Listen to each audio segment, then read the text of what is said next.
ఇప్పుడు ఎవరైతే సోషల్ మీడియాలో పోస్ట్ పెట్టారో వాళ్ళే డైరెక్ట్ గా అవినాష్ రెడ్డి గారు ఆదేశాల మేరకే ఇదంతా జరిగింది అని అంత స్పష్టంగా చెప్పినప్పుడు పోలీసులకి అవినాష్ రెడ్డిని విచారించాల్సిన బాధ్యత లేదా?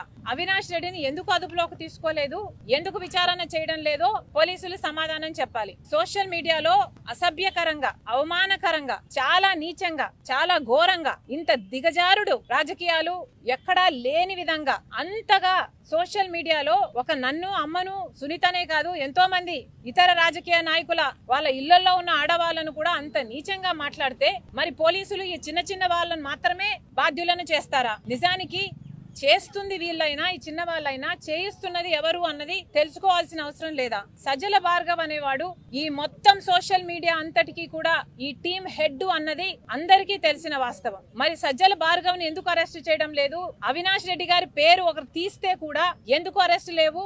మీరు చేస్తున్న వాళ్ళతో మాత్రమే ఆపేస్తే, చేయించిన వాళ్ళకి ఎటువంటి శిక్ష పడకపోతే చేయించే వాళ్ళు ఇంకొకరితో మళ్ళీ ఇదే పని చేయించగలరు. కాబట్టి దీని మూలం ఎక్కడుందో కనుక్కోండి.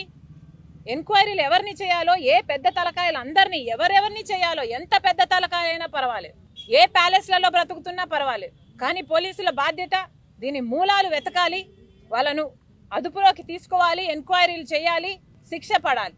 అప్పుడే ఆడవాళ్లకు కొంచెమైనా భద్రత కలుగుతుంది. నేను కేసు పెట్టాలి అంటే దానికి కొన్ని పొలిటికల్ ఇంప్లికేషన్స్ ఉండొచ్చు. బికాస్ నేను కాంగ్రెస్ పార్టీ అధ్యక్షురాలిగా నాకు అంత లిబర్టీ ఉండకపోవచ్చు. కానీ ఇది ఒక సోషల్ కాజ్. నేను కేసు పెడితే దీనికి ఒక పొలిటికల్ రంగు పూసినట్టు అవుతుంది. That's not what we want hear. I want the police to take this up as a social cause. నేను కేసు పెట్టినా పెట్టకపోయినా బాధితులు వీళ్ళు, చేయించిన వాళ్ళు వీళ్ళు అని తెలిసినప్పుడు దయచేసి యాక్షన్ తీసుకోండి. మాలాంటి వాళ్ళకు మళ్ళీ కాన్ఫిడెన్స్ దయచేయండి. రాజకీయాలు చేయడము is not an easy thing for women. మీరు ఇలాంటివి చేస్తే అసలు రాజకీయాల్లోకి రావడానికే భయపడతారు కదా. జగనన్న ఎప్పుడు మహిళల పక్షపాతి. ఆడోళ్ళు ఇంట్లో కష్టపడకూడదని ఎప్పుడు మా మామ చెప్తాండేటోళ్ళు. ఆడోళ్ళు సంతోషంగా ఉండాలా ఇంట్లో ఎప్పుడు అని జగన్ సార్ ఏం చెప్పినాడు? అందుకనే ఇల్లు కట్టించడమే కాకుండా ఇల్లు రిజిస్ట్రేషన్ ఎవరి పేరుతో పెట్టిస్తానన్నాడు. ఆడోళ్ళ పేరుతోనే ఇల్లు రిజిస్ట్రేషన్ చేస్తారు. ఇంతవరకు మనకు పట్టాలు ఇచ్చినారా? మన ఇళ్లకు మనకు పట్టాలు ఇచ్చినారా? జగనన్న మన ఇళ్లకు మనకే పట్టాలు ఇస్తానన్నాడు. ఆ పట్టాలు తీసుకొని మనం అవసరమైతే బ్యాంకులకు పోయి లోన్ పెట్టుకొని లోన్ తెచ్చుకోవచ్చు. అది మొదటిది.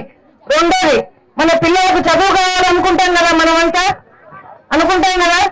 ఇప్పుడు ఈ ప్రభుత్వంలో ఫీజు రీయింబర్స్మెంట్ ఏమన్నా వచ్చిందా?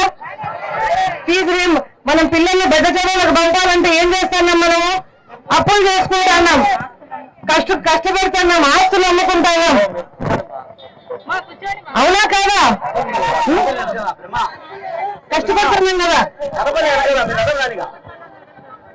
జగన్ సార్ ఏం చెప్పినాడు